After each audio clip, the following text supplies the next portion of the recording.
Good evening, I'm George Cahiles sitting in for Pinky Webb.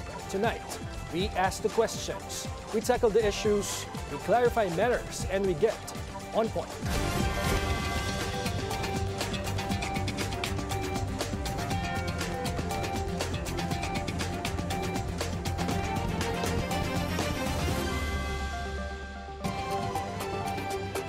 Former Senator Antonio Trillanes once again files a plunder complaint against former President Rodrigo Duterte and Senator Bongo. The two are accused of using their positions to funnel some 7 billion pesos in government infrastructure projects to firms owned by Go's family. But the senator claims Trillanes is barking up the wrong tree. Let's get on point with former Senator Antonio Trillanes. All right, good evening po, former Senator Trillanes. Good evening, George, Yes, sir. at ating mga viewers. Well, Senator, unahin ko na po bakit po plunder? Under the anti-plunder law, there has to be a main plunderer who amassed at least 50 million pesos.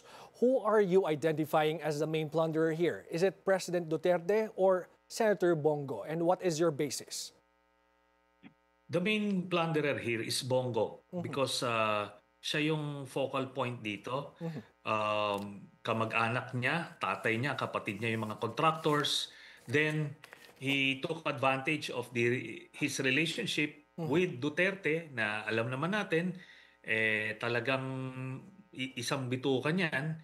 Kaya nagkaroon ng 77 billion pesos worth of contracts yung tatay at kapatid niya.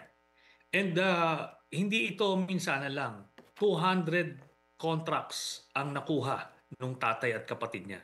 So even before the Discayas became notorious, ang pinakang Diskaya nila Duterte and Bongo ay yung tatay at kapatid ni Bongo. Okay, kung tama po yung pagkakaalala ko, Senator, yun pong attachment na kasama po sa inyong final, mga ebidensya, ay yung mga kontrata ng DPWH with the companies owned by the family of Senator Bongo.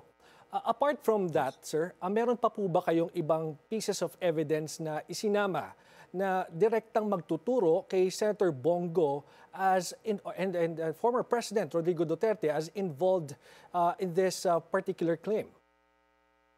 Alam mo, George, nagugulat ako the way you framed your question is parang wala kang nakikitang mali on its face dito sa ginawa na to. Kasi ganito yan. They are in a position of authority. They have the influence and the power to approve contracts. Tapos binigay niya sa tatay at kapatid. Kung wala tayong nakikitang mali dyan, then we have a problem. Kasi dito nga sa issue ngayon na lumalabas, di ba lumalabas na ang favored contractor itong si Diskaya. Tapos hinahanap nila kung sino ba ang nasa likod niya na politiko. So ito lumalabas. Ito hindi mo na kailangan hanapin kung sino nasa likod kasi tatay nga at kapatid ni Bongo. Di ba? And it is defined dito sa anti-plunder law na pagka nag-benefit ka o nag-accumulate ka ng ill-gotten wealth more than 50 million pesos from the government, liable ka ng plunder. So, ito yan. Hindi mo pwedeng ikaw ang mag-a-approve tapos bibigay mo sa tatay at yun na mismo yung prima facie case na tinatawag. Hindi mo na kailangan ng somebody like yung in the case ng Napoles, yung Ben Hurloy na siya yung nagbigay ng pera. In this case, itong sina who's this? Henry Alcantara na sinabi, nagbigay kami sa ganitong politiko. Kasi yung cheque mismo from the government na napunta sa kanila, nag-benefit sila na hindi dapat. Otherwise, pagka hindi natin wala tayong nakikita mali nito, edi lahat ng mayor, congressman, governor, even the president can award contracts that they will approve dun sa tatay at kapatid nila. So, this is an open and shut case. Alam mo, hindi mo na kailangan maging henyo rito to see na may malaking kamalian itong ginawa nila. But Mr. Senator, it's not because wala akong nakikitang mali doon sa nangyayari, but it's more of clarifying things. And in addition, Mr. Senator, isang bagay kasi, with your point, parang sa dinami-dami po kasi ng mga kontrata na na-award sa mga kamag-anak ng mga government officials since time immemorial, napakaraming possible cases of graft and corruption na pwedeng isampa. Yes. So yun na nga. Yung iba, alam nila, alam nung mga ibang local government officials and other officials, alam nila itong very basic restriction na ito. Kaya 'di ba ang ginagawa nung iba, gumagawa pa sila ng mga dummies na kahit sila yung may-ari noon, pero may mga front, may mga dummies na hindi nila kaano-ano. They go through those lengths para lang mapagtakpan nila. Ito wala na. Talagang diretso, brazen, binigay sa tatay at kapatid. Kaya wala ka nang dito, ika-clarify. 'Di ba? On its face, 'di ba parang mali 'yon? Bakit 7 billion pesos ito? And as I mentioned, 200 contracts ito binigay. Talagang siya yung paboritong kontratista ni Duterte at ni Bongo. And not surprising, tatay at kapatid niya. At binabanggit nyo po na even when they were still in Davao City pa lang, ganito na yung sistema, as you mentioned. Yes. Is this already part of the complaint, sir?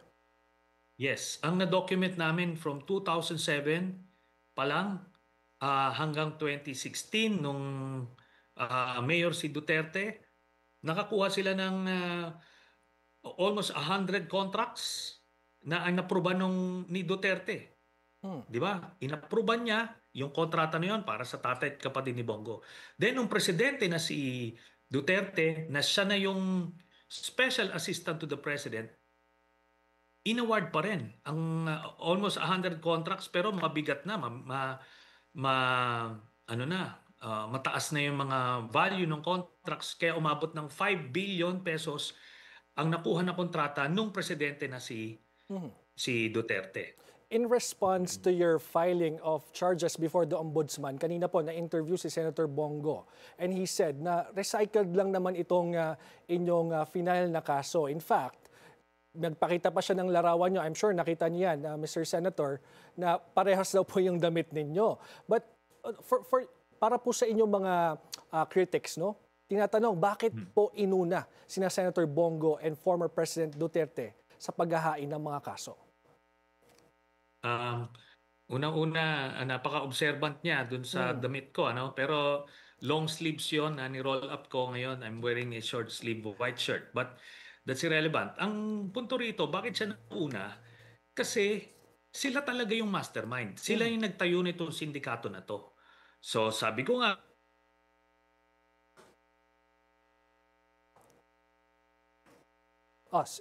Senator Trillanes, can you hear me? Okay, we'll take a short break. We'll continue our discussion with former Senator Antonio Trillanes when we return. Stay tuned. This is On Point.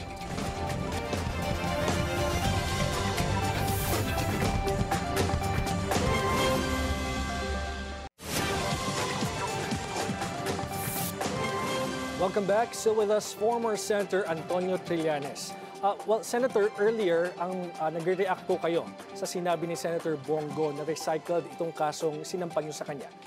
Go ahead. Ang problema doon sa position niya na yon, hindi niya ina-address yung issue na bakit nagkaroon ng 200 contracts yung tatay at kapatid niya amounting to 2 billion pesos.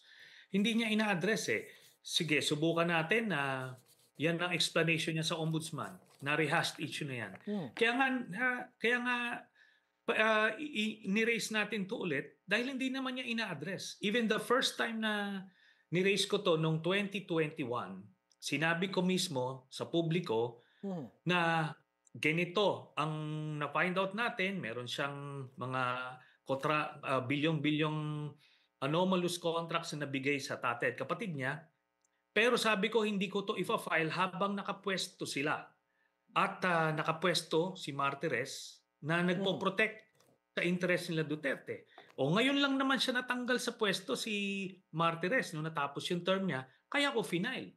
So, ngayon, bakit sila yung nauna? Kasi talagang sila yung mastermind eh. Mhm. Sila yung nasa likod ni Diskaya, sila yung nasa likod ni Bernardo, sila yung nasa likod ni Brian Alcantara.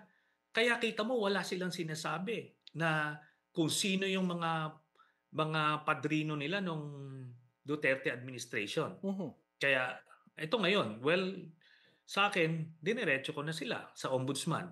Okay, kasi binabanggit din po ni Senator Go, no, para po makapag-react kayo, na Yeah. meron daw pong nagpopondo sa inyo na hindi nyo mapangalanan. And sabi niya, maaari din daw po na nanggaling sa flood control projects, anomalous flood control projects, ang ginagastos ninyo dito sa mga investigasyon na ginawa ninyo para makasuhan sila. What is your reaction? Alam mo, dapat siya yung nagpangalan do'n para Mhm. kakasuhan ko siya, Mhm. 'di ba? Ang problema kasi dito, ako may aligasyon ako laban sa kanya, nagkalap ako ng ebidensya, kinasuhan ko. Ngayon kung meron siyang sinasabing may ginawa akong krimen, magkalap ka ng ebidensya, tapos i-filean mo rin ang kaso. Siya yung senador, ako private citizen. Mhm. At makikita natin 'yan na lahat nung mga inakusahan ko, finailan ko ng kaso, whether dito man sa Pilipinas o even sa ICC. Itong mga ganitong mga assertion niya, pang-divert lang yan eh. Pang-sira lang ng message. Pero ganito, I will not be distracted.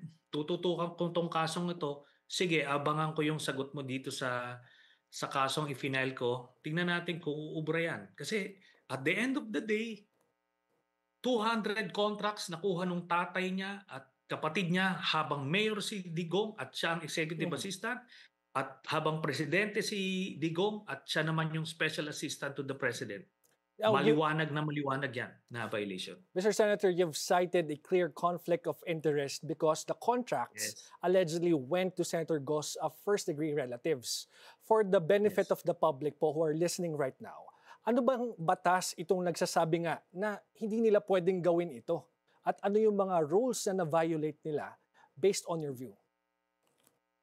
Okay, ang mga na-violate nito, sabi ko nga, yung anti-plunder law, Mhm. maliwanag doon, kapag nakapag-accumulate ka ng ill-gotten wealth at the expense of the government amounting to 50 million pesos or over, ano ka na, pasok ka na sa plunder. Ngayon, doon sa Anti-Graft and Corrupt Practices Act, tsaka yung Code of Conduct and Ethical Standards of Public Officials, nandoon din yung mga provisions against conflict of interest. Kasi nga hindi nga pwede. Common Mhm. sense na lang po. Ikaw ang may impluwensya sa pag-approve ng kontrata. Kailangan yung mga kamag-anak mo, sasabihan mo, huwag kayo dito magnegosyo sa lugar ko. Hindi natin sinasabing mahuminto na ng pagnenegosyo yung kamag-anak mo, pero kailangan sasabihan niya, doon kayo. Kunyari, nung nasa Mhm. Davao sila, sabihin niya, doon kayo sa Luzon o sa Visayas. Nung presidente naman na si Digong, sana sinabi niya, sa tatay niya at kapatid niya, na doon muna kayo sa private sector magnegosyo kasi bawal yan. Everybody knows that. Kung ikaw public official, alam mo yan, common sense yan. Alam mo, nagugulat ako, no? The way the media has been framing their questions, parang you don't see anything wrong dito. Parang sumisigaw nga sa akin yung krimen na ginawa niya eh. Tapos nadadala kayo dun sa sasabihin niya na wala naman akong kinalaman, kesyo kung pwede magpalit ng kamag-anak. Hindi ganoon. Mhm. Hindi yun ang issue dito. Sana sinabihan mo sila. At dapat alam mo, there is no excuse na sasabihin mong hindi mo sila mapigilan. No, that's a crime. Kaya ito ngayon yung krimen na final ko. Mr. Senator, if only delicadeza is instilled in every politician in this country, it could be a different story. And we're not discussing this right now.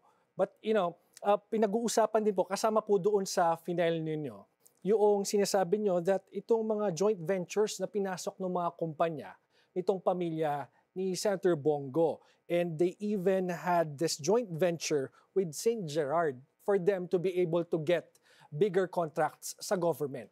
So, can you explain that, sir?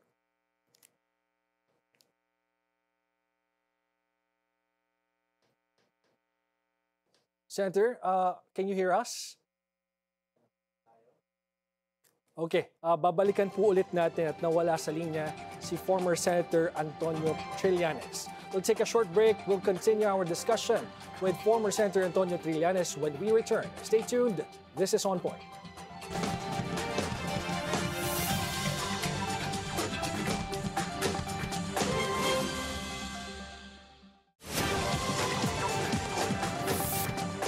Welcome back. We now have back on the line former Senator Antonio Trillanes. Now, sir, bago tayo mag-move forward to another topic, itong si Senator Bongo again said that you are barking up the wrong tree. He said, quote, kung seryoso daw po talaga kayo, you don't have to file a case against him, but why don't you file cases against financiers and those contractors? So, ano pong tingin nyo dito sa response na ito? Do you see this as a denial sa bahagi niya? Or you see him as a person distancing himself for potential accountability? Alam mo, ang ano nga dito, incoherent na yung ano niya messaging eh. Mhm. Ako, I filed the case, maliwanag na maliwanag, sumisigaw yung violations dito, 7 billion pesos, 200 contracts, tatay at kapatid niya na nandoon sila sa within his power to influence. Tapos ganyan yung sagot niya, that's his job. Mhm. Siya yung senador eh. Siya yung member ng Blue Ribbon, siya yung senador. Kung meron siya nakikitang krimen na ginagawa nitong mga nandiyan ngayon sa Senado, edi file niya ng case. Kasi when I was in the Senate, hindi lang ako basta-basta nag-accuse. Nag-file ako ng case. Nagkalap ako ng ebidensya. I used my resources of the office para makuha ko yung mga dokumento at mga testigo para ma-filean sila ng case. So, di trabaho niya. Filean niya yun kung sino man yung nakikita niya. Di ba? Ganun lang kasimple yan. Tapos ito pa, ang nakita natin, meron siyang may 5 contracts na malalaki amounting to almost 900 million pesos. Yung CLTG, yung tatay niya, and yung the Discayas. Kaya yung sinasabi niya was feigning ignorance na wala siyang kaano-ano doon. Meron silang kontrata with them. At ito yan, according kay Mayor Vico Soto, ang nasa likod na politiko behind the Discayas is si Bongo mismo. At nagko-coincide yan dun sa statement ni Discaya na lumago yung kanilang negosyo starting noong 2016, noong Duterte administration. Kaya talagang siya yung mastermind. Natumbok ko lang siya, kaya siya ngayon parang nalilito. Diba? Natutuliro. Kaya hindi niya na alam kung ano yung sasagot niya. But regardless, wala na siyang protector sa ombudsman. Sigurado ko magtutuloy-tuloy na yung kaso. Doon na lang niya sagutin yan. Yung kung ano man yung mga kalokohan na sinasabi niya sa press con niya, di sabihin niya yan dun sa kanyang counter affidavit. Okay. Mr. Senator, in another topic, the 36 billion peso rock netting scam in Benguet naman po ang pag-usapan natin. Kasi you previously challenged Mayor Benjamin Magalong to drop the names of those involved. And earlier may storya tayo and Magalong said, hindi pa siya nagbabanggit ng mga pangalan dahil hindi pa tapos yung investigation. Wala rin daw siyang pinoprotektahan at sabi pa nga niya sa'yo na, well, this is in response to your challenge. Sabi niya, meron naman kaming honor code. A cadet does not cheat, steal, or lie. Siguro i-review na lang niya yun. Your thoughts, please. Applicable sa kanya yun. Kasi sinabi niya sa akin noong 2022 when we had the conversation, kung sino nasa likod ng rock netting scam. Bakit hindi niya masabi ngayon? And for somebody who's posturing as an anti-corruption crusader, wala pa nga siyang napafile na kaso eh. Di ba? It was just pure posturing lang. Motherhood statements na parang meron na siyang ebidensya nakuha. Wala siyang ebidensya nakuha. Di ba? O ano ngayon ang sinasabi niya? good is he in all these issues na lumalabas ngayon? Di ba? May nasabi na ba siyang pangalan? Kung may nasabi siyang pangalan, asan yung ebidensya mo? Kung meron ka ebidensya, ba't di mo final? Ako, that's what I did. Hindi ako huminto sa press release, press con. Dumiretso ako sa kaso. Ay ngayon, ito na ngayon. Kaya nga nakulong si Duterte dahil talagang nagkalap tayo ng mga ebidensya at mga testigo. Di ba? Ganun lang yon. Now, let's talk about Vice President Sara Duterte. This is in relation to the anomalies na hinaharap niya. Because the palace said it's up to the ombudsman if he wants to investigate the supposed misuse of the Vice President's intelligence funds. So kung kayo po ang tatanungin, you think the Marcos admin should take this route or kailangan i-push pa rin yung impeachment na currently ay nakashelf? Dalawang venue kasi yan eh. Isa yung sa ombudsman for the criminal cases and administrative cases. Isa yung sa impeachment court. Ito naman yung para sa position niya, para matanggal sa pwesto. So, pwedeng i-pursue parehas yan. At I am very sure with the new ombudsman, meron magpa-file ng mga kaso against Sara Duterte kasi wala na yung protector nila eh. Uusad yung kaso. Things are different now. Kaya doon nagpapanik ito si Bongo kasi wala na. Kanino siya ngayon sisilong? Di ba? They had their heyday nung 2016 to 2022 hanggang umabot nga this year kasi umabot si Martires until July or August this year. Pero that's over now. They are vulnerable and pwede na nating ma-pursue yung accountability din sa mga taong ito. With the current composition of the Senate at saka medyo hati sila ngayon doon, at kayo bilang galing din kayo noon, you think mabubuhay ulit itong impeachment laban kay VP Sara under the leadership of Senate President Tito Soto? Palagay ko at this point in time, mas may wisdom pa kung mag-refile na lang sa February. Instead of waiting for the Supreme Court to reverse its decision. File na lang ito sa February. Sige na, regardless of the composition, we will present the evidence to the public. Pag nakita nila kung gaano ka-corrupt itong si Sara Duterte, then hopefully mag-express sila ng outrage enough to convince the senators there na nakalinya sa kanila to convict her. Ganun na lang yun. We will have to put it out there. At kung magalit yung mga kababayan natin, the same way na nagagalit sila ngayon sa mga iba't ibang issue, edi mas maganda yun para matakot itong mga makaduterteng mga senador. Okay. Maraming salamat po. Former Senator Antonio Trillanes, thank you for your time. Maraming salamat, George. And that's On Point. Join us again tomorrow, at 7:30 p.m. here on BNC, the Billionaire News Channel. I'm George Cahiles sitting in for Pinky Web. Thank you for watching.